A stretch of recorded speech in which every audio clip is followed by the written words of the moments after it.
In the heart of British Columbia, Canada, there exists a highway that has claimed more lives than any documented serial killer in North American history. Highway 16, a 724-kilometer stretch connecting Prince Rupert to Prince George, has another name among local residents, a name whispered with fear and pain, the Highway of Tears. And what makes this highway truly terrifying is not a single monster, but the possibility that multiple predators have been hunting along it for more than 5 decades. Where are you joining us from tonight? What time is it where you are right now? If you're looking for true stories to keep you awake while the rain falls, this is your refuge. Hit the subscribe button, turn on all notifications, give us a like, and share this video with someone who can't resist the darkest mysteries. Every interaction allows us to continue investigating the cases authorities prefer to forget. On June 11, 1969, a 19-year-old woman named Gloria Moody disappeared without a trace while hitchhiking on Highway 16. Her body was never found. Authorities filed the case as a voluntary disappearance, assuming she had simply decided to start a new life elsewhere. But what they didn't know was that Gloria would be only the first in a long list of women who would vanish on that highway as if the earth itself had swallowed them. What investigators would discover decades later about that stretch of asphalt would make them question whether they had been chasing a single killer or something far more sinister. Over the next 40 years, more women began to disappear along Highway 16. At first, the disappearances seemed like isolated events, individual tragedies with no apparent connection. Monica Ignaz, 15 years old, disappeared in 1974. Ramona Wilson, 16 years old, found dead in 1995. Roxanne Thiara, 15 years old, disappeared in 1994. The names accumulated like invisible tombstones along the highway. What was most disturbing was that most of the victims shared similar characteristics. They were young, many of them teenagers. Most were indigenous women from First Nations communities, belonging to populations that already faced systematic discrimination and extreme poverty. Almost all had been hitchhiking when they disappeared, a common practice in a region where public transportation was virtually non-existent, and many families couldn't afford a vehicle. But there was something else in the pattern that investigators didn't notice for years. The disappearances occurred more frequently during the summer months, between June and September, when the days were longer and more people traveled the highway. The bodies that were found showed signs of extreme sexual violence and had been abandoned in remote forested areas, places so isolated that some weren't discovered until months or even years later. Whoever was doing this knew the territory intimately, knew exactly where they could hide their crimes without being detected. And what they would discover about the region's geography would reveal why this highway had become the perfect hunting ground for human predators. Highway 16 crosses through some of the most remote and wild terrain in North America. On both sides of the highway stretch dense coniferous forests that can swallow a person in seconds. Mountains rise abruptly, creating deep ravines and isolated valleys where a scream wouldn't reach any human ear. During winter, temperatures drop brutally, and during summer, mosquitoes and thick vegetation make venturing into the forest an exhausting experience. Sergeant Wayne Clary of the Royal Canadian Mounted Police had been assigned to the region for 15 years when he finally began connecting the dots in 2005. Sitting in his office in Smithers, a small town halfway along Highway 16, he spread out a map of the region and began marking each location where a woman had disappeared or where a body had been found. What he saw took his breath away. The marks formed a pattern along the highway, but they weren't uniformly distributed. They clustered in specific areas, near rest stops, on stretches where the highway crossed particularly isolated zones, at points where motorists frequently picked up hitchhikers. It's as if someone had studied the highway, Clary told his colleague, Detective Laurie Schoenherr, as if they knew exactly where to attack to maximize the chances of escaping without being seen. But what disturbed him most was something else he had noticed on the map, something that suggested they weren't dealing with a single predator. The dates didn't match. If all these disappearances and murders were the work of a single person, that person would have been active for more than 30 years, from the late 60s to the early 2000s. Although it wasn't impossible for a serial killer to operate for that long, something in the details of the crimes didn't fit that theory. The methods varied too much, the frequency was inconsistent, and some of the murders showed completely different levels of brutality. Dr. Michael Arntfield, a criminologist from Western Ontario University specializing in serial killers, was consulted by the Royal Canadian Mounted Police in 2006. After reviewing the available case files, his conclusion was chilling. "You're not looking for one killer," he told investigators during a video conference. "You're looking for several." This highway has attracted multiple predators over the decades, each one taking advantage of the same systemic vulnerabilities. Arntfield explained that Highway 16 represented what he called a perfect hunting ecosystem for human predators. Potential victims were abundant and vulnerable. Law enforcement was limited due to the vastness of the territory. Indigenous communities, where many of the victims came from, had learned to distrust the police due to decades of institutional racism and neglect. And most importantly, the crimes crossed multiple jurisdictions, making coordination between different police departments difficult. It was, in essence, the ideal place for a killer to operate with almost total impunity. But there was one specific case that would make Arntfield's entire theory take on an even more sinister meaning. Chapter 5. Nicole Hoare and the Turning Point. On June 21, 2002, Nicole Hoare, a 25-year-old white middle-class woman, disappeared while hitchhiking on Highway 16. Nicole was different from most of the previous victims. She was a university graduate, sister to a prominent lawyer, and came from a family with resources and connections. Her disappearance finally provoked the reaction that Indigenous families had been begging for during decades: national media attention and an exhaustive police investigation. The Hoare family didn't accept the police's vague answers. They hired private investigators, organized massive searches, pressured politicians, and most importantly, began asking questions about all the other women who had disappeared on the same highway. "Why is no one talking about the other girls?" asked Nicole's sister, Cara, at a 2003 press conference. "Why is it only now, when a white woman disappears, that everyone pays attention?" Cara Hoare's question resonated like thunder throughout Canada. The media began investigating, and what they discovered was shameful. Dozens of cases of missing Indigenous women had been filed with minimal or non-existent investigations. Families who had reported their daughters missing were ignored or, worse yet, blamed by police officers themselves who assumed the victims were involved in prostitution or drugs without any evidence. Systemic racism had not only allowed these women to disappear, but had protected their killers by ensuring no one would seek justice. And what would emerge from this new media attention would be a name that would horrify the entire nation. In 2006, a long-haul truck driver named Bobby Jack Fowler emerged as a prime suspect in several of the Highway of Tears murders. Fowler, an American from Oregon, had worked as a truck driver on routes that regularly took him through British Columbia during the 70s and 80s. He had an extensive criminal record of sexual assaults and had served time in prison for multiple rapes. The breakthrough came when Fowler's DNA, collected after his arrest in the United States for another crime, matched forensic evidence found on the body of one of the Highway of Tears victims, Colleen McMillan, 16 years old, murdered in 1974. It was the physical connection that investigators had been searching for during decades. Finally, they had irrefutable proof that at least one of the Highway's killers had a name. But there was a devastating problem. Bobby Jack Fowler had died of cancer in an Oregon prison in 2006, before the DNA match was discovered. He would never face trial, never be interrogated about how many other women he had killed, and never reveal where he had hidden the bodies that still hadn't been found.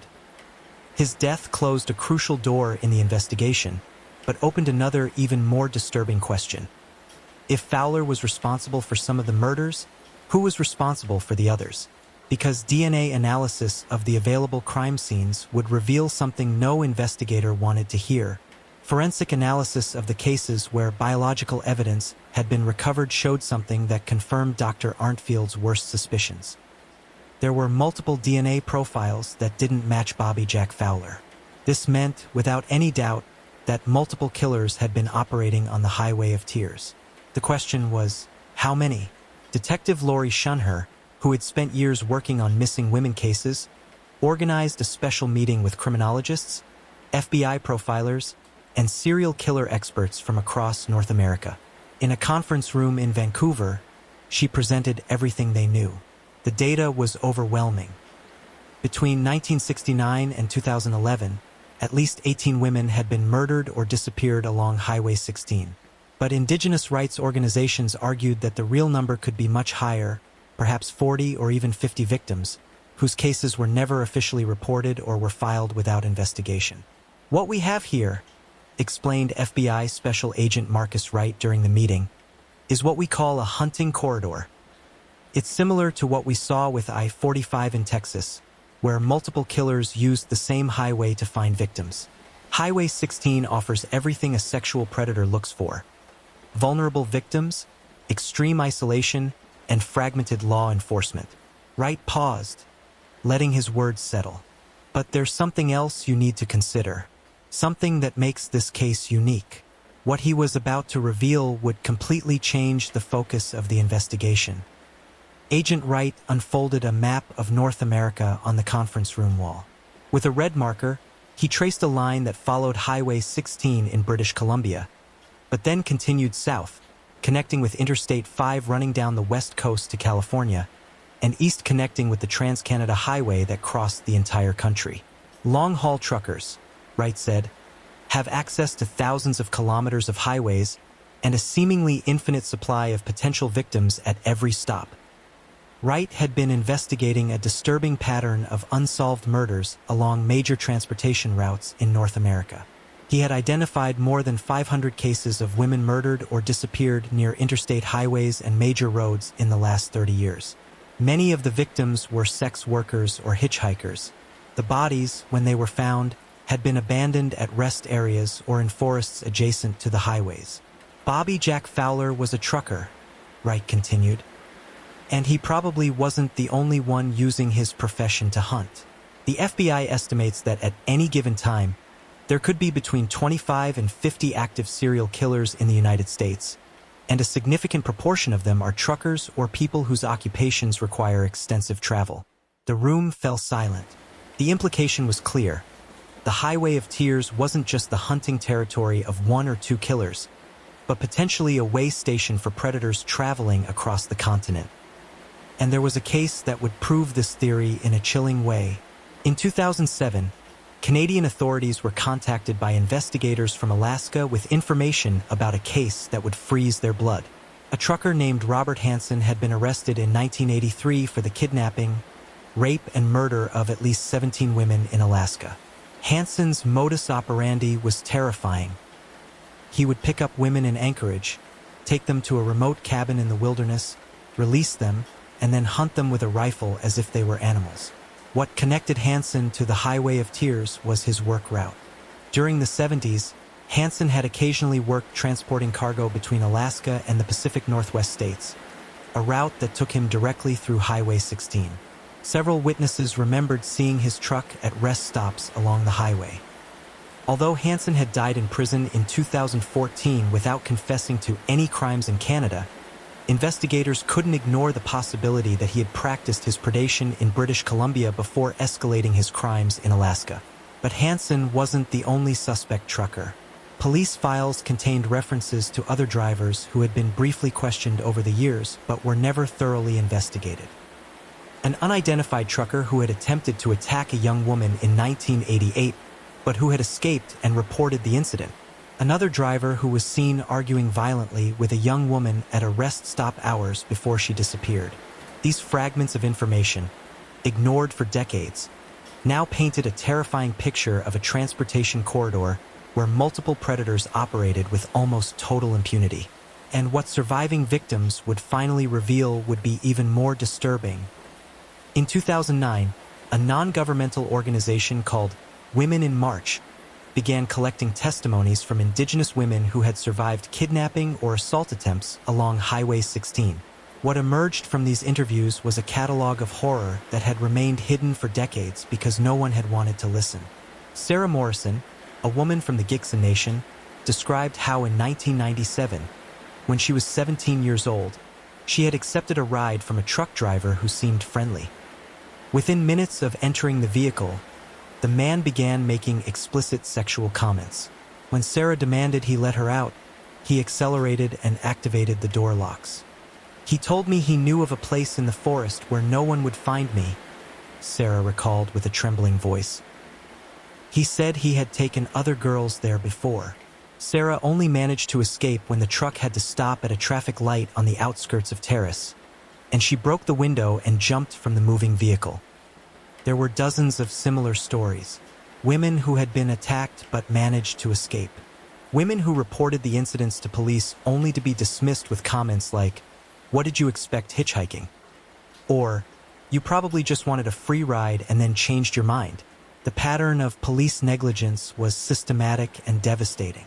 Each missed opportunity to arrest an aggressor meant he could attack again, and the next victim might not be lucky enough to escape. And among all these testimonies, there was one that would identify a predator who was still active and hunting. During interviews with survivors, one specific detail began to repeat with alarming frequency. Multiple women described being approached by a man driving a white pickup truck, specifically a Ford from the late 90s or early 2000s. The man was described as middle-aged, with dark hair and a well-groomed beard, and always wore a baseball cap. His tactic was consistent. He would offer help to women who were hitchhiking, seemed kind and trustworthy at first, and then revealed his true intentions once the victim was isolated. Detective Shunher ordered a search of the police database for all reports that mentioned a white pickup truck in connection with incidents along Highway 16. What she found was astonishing. There were at least 15 different reports, dating from 1998 to 2008, that mentioned a similar vehicle. Some were reports of failed sexual assaults. Others were sightings of a suspicious vehicle near where a woman had last been seen. What was most frustrating was that police had never connected these reports. Each one had been handled by different jurisdictions, filed separately, and never cross-referenced with other similar cases. If someone had taken the time to look for patterns, the man in the white truck could have been identified years earlier. Now, the urgent question was he still active? Was he still hunting on the Highway of Tears? The answer would come in a way no one anticipated. On November 27, 2010, a Royal Canadian Mounted Police officer stopped a pickup truck on the outskirts of Prince George for a minor traffic violation. The driver was a 20-year-old man named Cody Allen Leijbokoff. During the routine stop, the officer noticed what appeared to be bloodstains on the back seat of the vehicle. A more detailed search revealed women's clothing, makeup, and a driver's license belonging to a woman who had been reported missing days earlier. The subsequent investigation would discover that Leijbokoff was responsible for the murder of at least 4 young women between 2009 and 2010. His victims included Jill Stachenko, Cynthia Moss, Natasha Montgomery, and Loren Leslie.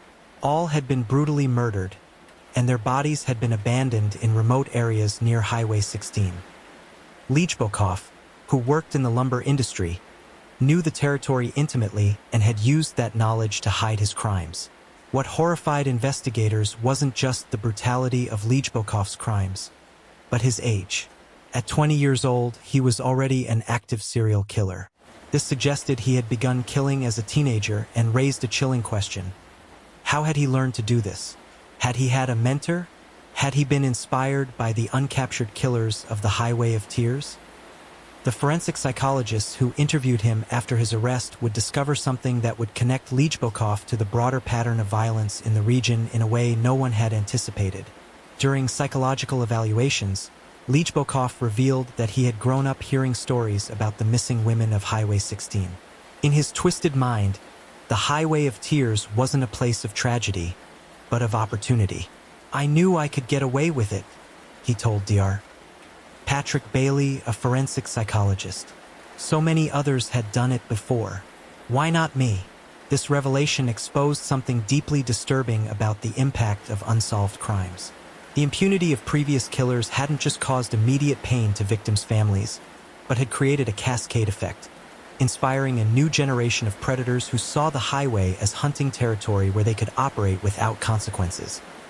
Leijbokoff had been, in essence, radicalized by the region's history of violence. In 2014, Cody Lejbokov was sentenced to life in prison without the possibility of parole for 25 years. He was the youngest serial killer in Canadian history, but his capture didn't bring the closure many had hoped for, because even while Lejbokov was being tried, another woman disappeared on Highway 16. Madison Scott, 20 years old, was last seen in May 2011 at a campground near Vanderhoof. Her truck was found abandoned, but there was no sign of Madison. The case remains unsolved. The Highway of Tears continued to claim victims, and what this meant was clear and terrifying. Detective Shunher retired in 2013, frustrated by decades of institutional neglect and lack of resources to solve the Highway of Tears cases. In her memoir, That Lonely Section of Hell, she wrote bitterly about a system that had consistently failed the most vulnerable victims. For every killer we capture, she wrote, there are probably 3 or 4 more who will never be identified. Statistical analysis supported her pessimism. Of the at least 18 confirmed victims along Highway 16, only 3 cases had been definitively solved. That of Colleen McMillan, linked to Bobby Jack Fowler, and 2 of Cody Lejbokov's victims. That left 15 unsolved murders, and possibly dozens more that were never officially documented. The math was simple and devastating. There were killers who had murdered on the Highway of Tears and never faced justice. But there were signs that some of these killers were still active. In 2015, a woman reported being attacked by a man in a pickup truck near Burns Lake, a town on Highway 16. The description of the aggressor matched reports from the 2000s of the man in the white truck. In 2017, another woman escaped an attempted kidnapping under similar circumstances. The predators of the Highway of Tears hadn't stopped. They had simply become more careful. And what indigenous organizations would discover about the true magnitude of the problem would make the official numbers seem like an insignificant fraction of reality. Chapter 15. The Invisible Victims. In 2019, the organization Families of the Missing published a report that shook Canada. After years of independent research, they had documented 43 cases of Indigenous women who had disappeared or been murdered along Highway 16 between 1969 and 2018. This was more than double the official number recognized by the Royal Canadian Mounted Police. How was such a discrepancy possible? The answer was as simple as it was heartbreaking. Many of the additional victims had never been officially reported as missing. Some families, especially in remote Indigenous communities, had learned that reporting a disappearance to police was futile. Officers frequently assumed the missing person was on a bender or had left the community voluntarily. Searches, when they occurred, were minimal and short-lived. Cases were quickly filed away. Brenda Wilson, whose sister Ramona was murdered in 1994, explained the brutal reality during a 2019 public hearing. When a white girl disappears, there are press conferences, helicopter searches, rewards. When an Indigenous girl disappears, they tell us she's probably drunk somewhere. That's the truth no one wants to admit. Her words resonated throughout the country, finally forcing a national conversation about the systemic racism that had allowed the Highway of Tears to become a cemetery for Indigenous women. But even this renewed attention wouldn't prepare anyone for what was about to be revealed. In 2016, the Canadian government finally launched a national inquiry into missing and murdered Indigenous women and girls. For 3 years, the Commission heard testimonies from survivors, families, experts, and authorities. What emerged was a systematic portrait of neglect, racism, and violence that went far beyond the Highway of Tears. The Commission documented more than 1,200 cases of murdered or missing Indigenous women across Canada since 1980. Indigenous women, who represented only 4% of Canada's female population, constituted 16% of all women murdered in the country. In some provinces, an Indigenous woman was up to 12 times more likely to be murdered or disappear than a non-Indigenous woman. These weren't just numbers. Each statistic represented a stolen life, a shattered family, a traumatized community. The Commission's final report, published in 2019, used a term that surprised many Canadians but that Indigenous communities had been using for decades: genocide. Violence against indigenous women, the report concluded, was part of a broader pattern of historical and contemporary genocide against the indigenous peoples of Canada. The Highway of Tears was just the most visible symbol of a national crisis that had been hiding in plain sight for generations. And what the report's recommendations would reveal was that solving these crimes would require something more than traditional police work. The National Inquiry Report identified multiple systemic failures that had allowed violence against Indigenous women to continue unchecked. The first and most obvious was jurisdictional fragmentation. Highway 16 crossed multiple police territories, including jurisdictions of the Royal Canadian Mounted Police, municipal police, and First Nations territories. This fragmentation meant that no single agency had a complete view of all the crimes, making it difficult to identify patterns. The second failure was the lack of resources specifically dedicated to cases of missing Indigenous persons. While high-profile cases of missing white people received immediate attention and substantial resources, cases of Indigenous women frequently languished on desks with minimal investigations. An analysis of police files showed that the average investigation time dedicated to a missing Indigenous woman case was less than half the time dedicated to similar cases of non-Indigenous women. The third failure, and perhaps the most insidious, was implicit and explicit bias among law enforcement officers.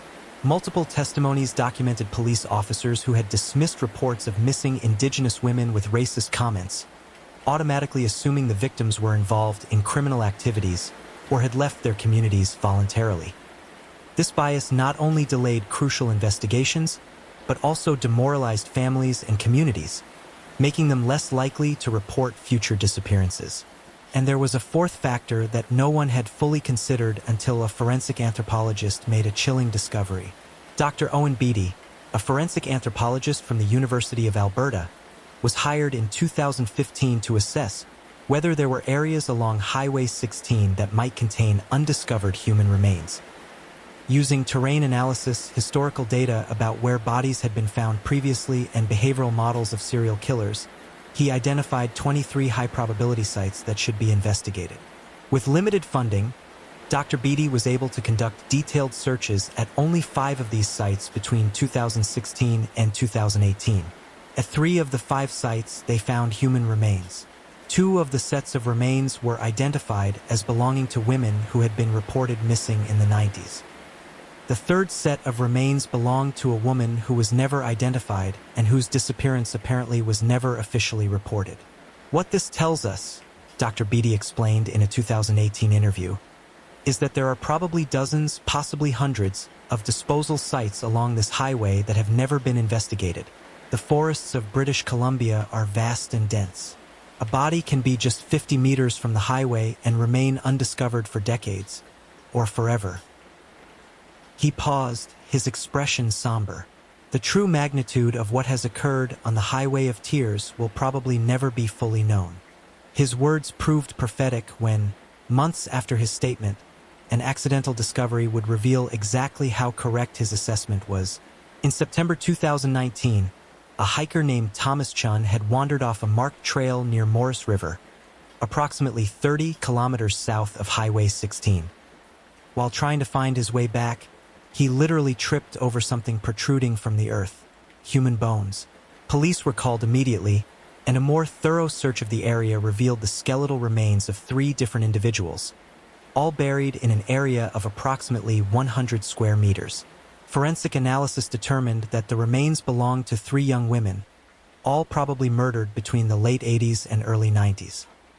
One of the victims was eventually identified as Delphine Nichol, a 16-year-old woman from the Natahi-Bun Nation who had disappeared in 1990. Her family had been searching for answers for nearly 30 years, and they could finally bring Delphine home for a proper burial. The other 2 victims were never identified. Despite comparing them with DNA profiles from families of missing women, searching databases of missing persons across North America, and facial reconstructions, the 2 women remained as Jane Does. "This is what haunts me most," said Detective Constable Annie Linteau, who led the forensic investigation. "These women had families, they had lives, they had names, and they're so completely erased that we can't even return their identity to them." The discovery raised a terrifying question. If this single site contained 3 bodies, how many other similar sites were there along the highway? And more importantly, who had put them there? Chapter 20. The Legacy of Tears.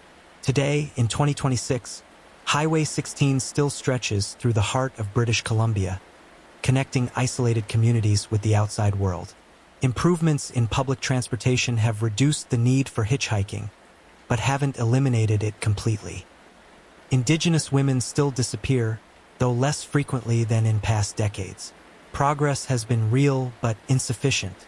Of the estimated 40 to 50 cases of women murdered or disappeared along the Highway of Tears, only a handful have been solved.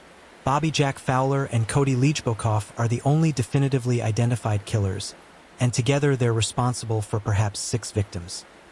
This leaves between 34 and 44 unsolved murders, crimes committed by predators who remain unidentified and possibly still alive.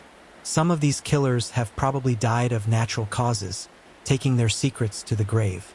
Others may be in prison for unrelated crimes, their murders on the Highway of Tears never connected to them. And some, investigators fear, are still free, perhaps still hunting in the shadows of British Columbia's forests, or on other remote highways where vulnerable victims are abundant and surveillance is scarce. Indigenous organizations continue pressing for justice, for more resources for investigations, for systemic changes in how police handle missing persons cases. Some progress has been made. There are specialized teams dedicated to cases of missing Indigenous persons, better coordination between jurisdictions, and greater public awareness about the crisis. But for the families still waiting for answers, these changes came decades too late. On the outskirts of Prince George, there is a monument dedicated to the victims of the Highway of Tears. It consists of wooden posts carved with the names of the known women who disappeared or were murdered. There are 18 names on those posts, but there is space for more, a silent acknowledgement that the list isn't complete and probably never will be. Families visit the monument regularly, leaving flowers, photographs, and personal objects. It is a place of pain, but also of remembrance and resistance. Each name carved in the wood is a refusal to allow these women to be forgotten, a statement that their lives mattered, that they matter, and that the search for justice continues. The Highway of Tears remains a brutal reminder of what happens when society fails to protect its most vulnerable members. It is a story of systemic racism, institutional neglect, and gender violence that was allowed to flourish for decades. But it is also a story of families who refused to give up, of communities that rose up to demand justice, and of the slow, painful evolution of a country that finally began to listen. On quiet nights, when you drive along Highway 16 and the forest closes in on both sides of the highway, it's easy to imagine the stories the trees could tell. Stories of terror and loss, of young women whose lives were stolen too soon, of families shattered by unanswered questions. The highway remains, indifferent to the pain it has witnessed, continuing its path through the wilderness. And somewhere, in police archives, in the memories of retired investigators, in the nightmares of survivors, there are answers waiting to be discovered. There are killers who never faced justice, victims who were never identified, and families who never received closure. The Highway of Tears guards its secrets jealously, but the search for truth continues. Because each of these women deserves to be remembered. Each family deserves answers. And each killer, no matter how much time has passed, deserves to face the consequences of their actions. Justice may be slow, it may be imperfect, but as long as there are those who refuse to forget, as long as there are voices demanding answers, the story of the Highway of Tears is not finished. This is a true crime story, but more than that, it is a story about courage, resilience, and the ongoing struggle for dignity and justice. It is a reminder that unsolved crimes are not just statistics, but human tragedies that continue to resonate through generations. And it is a warning that when a society fails to protect the most vulnerable among us, we all pay the price in our collective humanity. And so John Doughty began to tell his story. It was a story that would be examined and re-examined by investigators for years to come, a story that some believed and others rejected as an elaborate lie. But it was all Kennedy had to work with. According to Doughty, The afternoon of December 2nd had been routine until that mysterious phone call around 5 p.m. Small had taken the call privately, and when Dowdy re-entered the office, Small seemed agitated. He gave Dowdy instructions to handle some paperwork, then announced he was going to the Grand Theater. Did he say why? Kennedy asked. No. He just said he needed to check on something. I asked if he wanted me to come along, but he said no. That wasn't unusual. Mr. Small often went to the theaters alone. What time did he leave? About 5:45. I watched him walk out the front entrance. And then, I finished the paperwork he'd asked me to handle. Took about 30 minutes. Then I locked up his office and went home. I lived in a boarding house on Jarvis Street. It was only a 10-minute walk. Did you see Small again after he left the office? No. That was the last time I saw him. Kennedy leaned forward. Mr. Dowdy, I need you to be very honest with me now. What happened to the bonds from the theater sale? This was the crucial question. The missing $700,000 in negotiable bonds. Dowdy's answer would determine whether he was charged with theft, murder, or both. Dooft hij met Kennedy's case? I took them, he said. The room fell silent. Kennedy felt his instincts proved correct. Dowdy was a thief. But was he also a killer? Why did you take them? Kennedy asked. Because Mr. Small told me to. This was unexpected. Kennedy sat back, studying Dowdy's face for any sign of deception. Explain that. Dowdy's explanation was both simple and complicated. According to him, Ambrose Small had given him specific instructions regarding the bonds on the morning of December 2nd, before the lunch with Lawyer Flock. Mr. Small was worried, Dowdy said. He told me that Mrs. Small had been asking questions about the sale, about the money.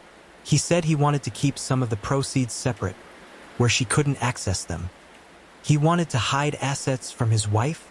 Kennedy asked. Not hide exactly, more like defer. He said he would tell her about the bonds eventually, but he wanted time to decide how to handle them. He asked me to hold on to them for a few weeks while he sorted things out. Kennedy considered this. It was plausible. Wealthy men often tried to shield assets from their wives, especially if divorce was being contemplated. But it was also convenient for Dowdy to claim he had permission to take the bonds. Where are the bonds now? Kennedy asked. In my bag, at the boarding house where you arrested me. This at least proved to be true. Detroit police had found the bonds exactly where Dowdy said they would be. All $700,000 worth. None of them cashed or negotiated. If Dowdy had stolen the bonds intending to abscond with them, why hadn't he tried to convert them to cash? Why had he simply kept them in his possession? Kennedy pressed on. Walk me through December 2nd again. You say Small left around 5:45. What did you do after that? I worked until about 6:15, finishing the paperwork. Then I locked up and walked home. I ate dinner at a restaurant on Yonge Street, a place called Morrison's Cafe. I go there often. Then I went back to my boarding house and went to bed. What about December 3rd? I woke up early and went to the Grand Opera House around 8 a.m. Mr. Small wasn't there. I asked if anyone had heard from him. No one had. I tried calling his house. Mrs. Small said he hadn't come home. That's when I started to worry. Why did you worry? You said Small often stayed out all night. Yes, but never without telling someone where he could be reached. And never on the day after completing such a massive business transaction. There would be follow-up work to do. It wasn't like him to simply disappear. So what did you do? Dowdy shifted uncomfortably in his chair. I waited at the office all morning. By noon, I was genuinely frightened. I kept thinking about those bonds in my desk drawer. If something had happened to Mr. Small, and the bonds were found in my possession, I knew how it would look. So you decided to run. Not immediately. First, I tried to think rationally. I told myself Small would show up any moment with some explanation. But by evening, when there was still no word, I panicked. I went home, packed a bag, withdrew money from my bank, and took the next train heading west. I know it was foolish. I know it makes me look guilty, but I was terrified. Kennedy studied Doughty's face. The man seemed sincere, but sincerity could be faked. The story had a ring of truth to it, but it also had convenient gaps. And it didn't answer the fundamental question. What had happened to Ambrose Small? Mr. Doughty, Kennedy said carefully. Did you kill Ambrose Small? No. Do you know who did? I don't know that anyone killed him. Then where is he? Doughty shook his head helplessly. I don't know, Inspector. I wish I did. Kennedy had Doughty extradited back to Toronto, where he was charged with theft of the bonds. The charge of murder was held in abeyance, without a body, without any evidence of violence. It was difficult to prove that Small was even dead, much less that Doughty had killed him. But Doughty's arrest did not bring the closure that everyone hoped for. If anything, it deepened the mystery. Because if Doughty was telling the truth about the bonds, then what had happened after Small left the Grand Opera House that snowy December evening? As the investigation dragged on through December and into January 1920, public fascination with the case only intensified. The newspapers ran daily updates, each more speculative than the last. Small's body found in Lake Ontario, one headline screamed, only to be retracted the next day. Millionaire spotted in New York, another claimed, based on a dubious witness account. Into this atmosphere of speculation and sensation stepped a woman named Mabel Rogers, who claimed to be a spiritualist medium. Rogers approached the police in mid-January with an extraordinary claim. She had received a vision from the spirit realm about Ambrose Small's fate. Inspector Kennedy was skeptical, but he was also desperate. Despite weeks of investigation, despite interviewing hundreds of witnesses, despite following every lead, he was no closer to finding Small than he had been on December 4th. So when Mrs. Rogers offered her services, Kennedy agreed to hear her out, though he did so privately, away from the newspapers. Mr. Small is dead, Rogers announced dramatically during their meeting. His spirit came to me 3 nights ago. He was agitated, troubled. He wants his body to be found. Where is the body? Kennedy asked, playing along. In his own theater, the Grand Opera House. He's been there all along, hidden in a place where no one thought to look. This was disturbing.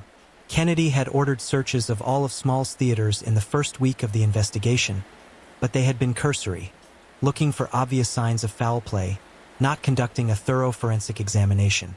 Could Small's body actually be hidden somewhere in the Grand Opera House? Can you be more specific? Kennedy asked. Rogers closed her eyes, as if receiving a transmission from beyond. Beneath the stage, in the old storage areas, there are tunnels there, aren't there? Places that haven't been accessed in years. This was true. The Grand Opera House had been built in the 1870s and had a complex basement system that included old storage rooms and maintenance tunnels. Some of these areas had been sealed off decades ago. Despite his skepticism, Kennedy authorized a thorough search of the Grand Opera House basement. Teams of officers spent days in the dark, dusty spaces beneath the stage, using lanterns to explore every corner, every sealed room. They found old stage props, forgotten costume pieces, ancient playbills. But they did not find Ambrose Small's body. Kennedy thanked Mrs. Rogers for her time and showed her out. The medium's prediction had proven false, as he'd expected. But the search hadn't been entirely wasted. It had at least ruled out one possibility. However, Mrs. Rogers was not the only psychic to involve herself in the case.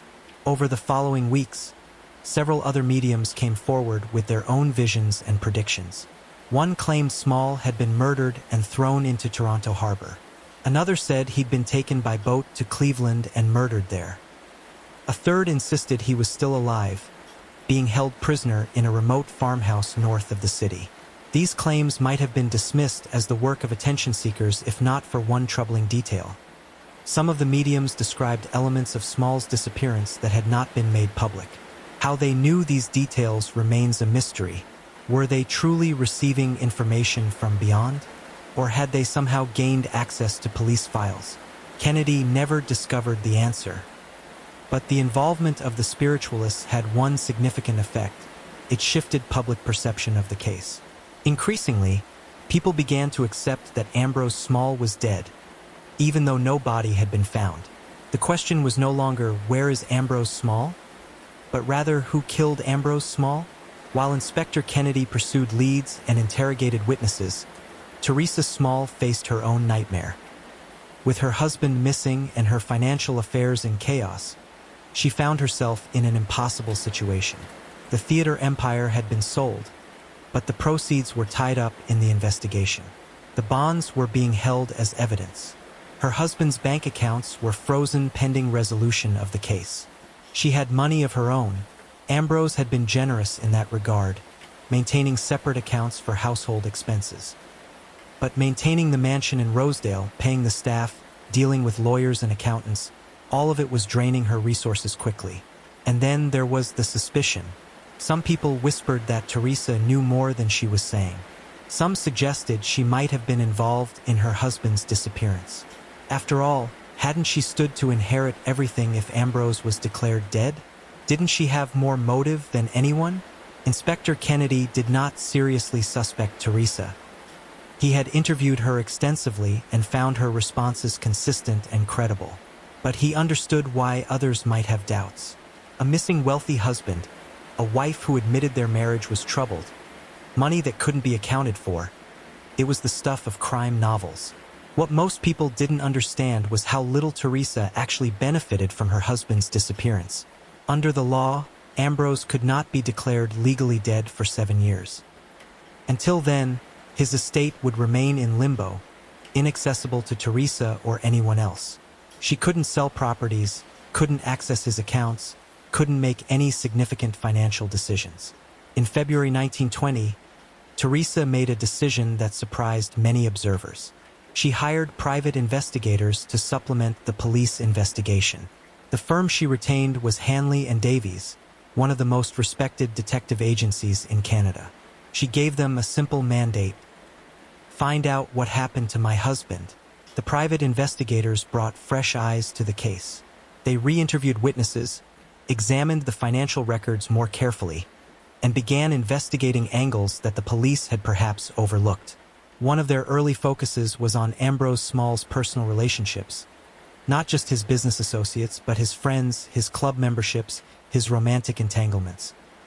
What they discovered was that in the months before his disappearance, Small had been involved with a woman named Clara Smith, an actress who had performed at several of his theaters.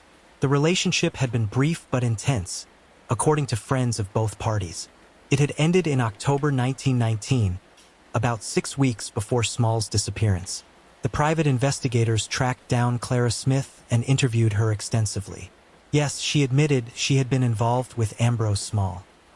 Yes, the relationship had ended badly. Small had made promises he didn't keep. Promises about roles in his theaters, about financial support. When Clara pressed him, he'd cut her off entirely. Was I angry? Clara said. Yes, I was furious. He used me and then discarded me like I was nothing. But did I kill him? Inspector, I was performing in Montreal on December 2nd. There are dozens of witnesses who can confirm that. Her alibi checked out. Clara Smith had been on stage at the His Majesty's Theatre in Montreal at the exact time Ambrose Small was last seen leaving the Grand Opera House in Toronto. She couldn't possibly have been involved. But the revelation of the affair opened up new questions. Had Clara told someone about her treatment by Small? Did she have a friend or lover who might have decided to take revenge on her behalf? The private investigators pursued this line of inquiry, but it led nowhere. Clara's associates had alibis. There was no evidence connecting any of them to Small's disappearance. In March 1920, John Doughty went on trial for theft of the negotiable bonds. The case attracted enormous public attention. The courtroom was packed every day with spectators eager to hear testimony about the mysterious disappearance. The Crown's case was straightforward. Doughty had taken bonds worth $700,000 without permission and had fled when Small went missing. His story about Small asking him to hold the bonds was uncorroborated and implausible.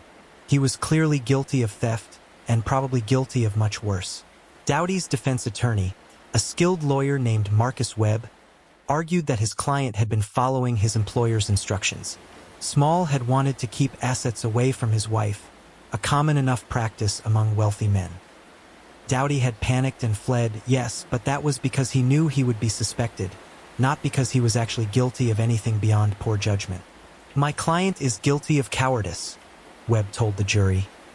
"He is guilty of running away instead of facing the music. But he is not guilty of theft, and he is most certainly not guilty of whatever fate befell Ambrose Small." The trial lasted 3 weeks. Witnesses testified about Doughty's character. Some said he was honest and hardworking. Others suggested he resented Small and had spoken bitterly about his employer. Financial experts examined the bonds and the paper continues 6:19 Peam Trail around the theater sale. Inspector Kennedy testified about the investigation and Doughty's arrest in Detroit. But the most compelling testimony came from Teresa Small. She took the stand in early April, dressed in black, her face composed but tired. The courtroom fell silent as she was sworn in. Under questioning by the Crown, she confirmed that she had been asking her husband about the details of the theater sale. Yes, she had wanted to know how the money would be handled. Yes, Ambrose had been evasive about it. "Did your husband ever mention giving bonds to John Doughty for safekeeping?" the prosecutor asked. "No," Teresa said firmly. "He never mentioned anything like that to me." But under cross-examination by defense attorney Webb, Teresa admitted something significant. "Mrs. Small," Webb asked, "is it possible your husband made arrangements you knew nothing about?" "Of course it's possible," Teresa replied. "Ambrose kept many things from me." "Is it possible he wanted to keep financial assets separate from you?" Teresa hesitated, then nodded. "Yes, that's possible." This admission gave the jury pause. If even Teresa Small believed her husband might have been hiding assets, perhaps Doughty's story wasn't as implausible as it seemed. After days of deliberation, the jury returned a surprising verdict: not guilty of theft. They believed there was reasonable doubt about whether Doughty had taken the bonds without permission. However, the judge made it clear that Doughty was not being exonerated of all suspicion. He was released from custody, but the bonds were returned to Teresa Small, and Doughty left the courthouse to face a hostile public that largely believed he had gotten away with something. But if Doughty hadn't killed Small, then who had? Or was Small even dead? With Doughty acquitted and no new leads emerging, the investigation into Ambrose Small's disappearance entered a new phase. Inspector Kennedy stepped back from active day-to-day work on the case, though it remained officially open. The private investigators hired by Teresa Small continued their work, but they too were running out of fresh angles to pursue.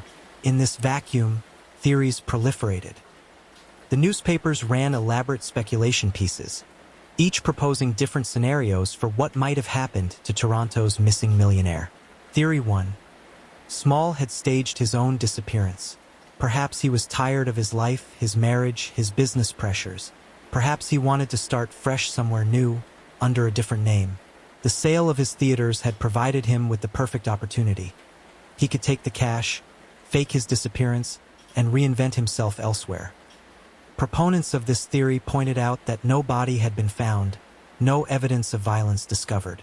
Maybe Small was living quietly in South America or Europe, laughing at the fuss he'd left behind. But this theory had significant problems. Why would Small abandon $1.7 million? Why leave the bonds with Doughty? And why stage the disappearance so close to completing the biggest business deal of his life? It made no sense. Theory 2. Small had been murdered by a business rival or someone he'd wronged. The list of people who had grievances against Small was long. Perhaps one of them had finally snapped, confronted Small on the evening of December 2nd, and killed him in a fit of rage. The body could have been hidden anywhere, buried in a remote location, dumped in Lake Ontario, concealed in one of Toronto's many construction sites. This theory seemed plausible, but investigators couldn't identify any specific suspect with both motive and opportunity. Everyone on Kennedy's list of potential enemies had been investigated, and none of them could be definitively placed near Small on that crucial evening. Theory 3. Small had been killed by organized criminals. In 1919, Prohibition was just beginning in Canada, and criminal organizations were becoming more sophisticated and violent. Perhaps Small had gotten involved with the wrong people, gambling debts, protection rackets, some scheme that had gone wrong. Perhaps he'd been killed as a message. But again, there was no evidence. No underworld figures had been connected to Small. No one from Toronto's criminal element had been seen near the Grand Opera House on December 2nd. In May 1920, a new theory emerged that captured public attention more than any of the others. A journalist named Patrick Sullivan published an article suggesting that Ambrose Small was being held prisoner somewhere, possibly by anarchists or revolutionaries who planned to ransom him. Sullivan pointed to the political unrest of the era, labor strikes, communist agitation, the Red Scare that was sweeping across North America. Perhaps Small, as a wealthy capitalist, had been targeted for kidnapping. This theory gained traction because it explained why no body had been found and why there had been no demand for ransom.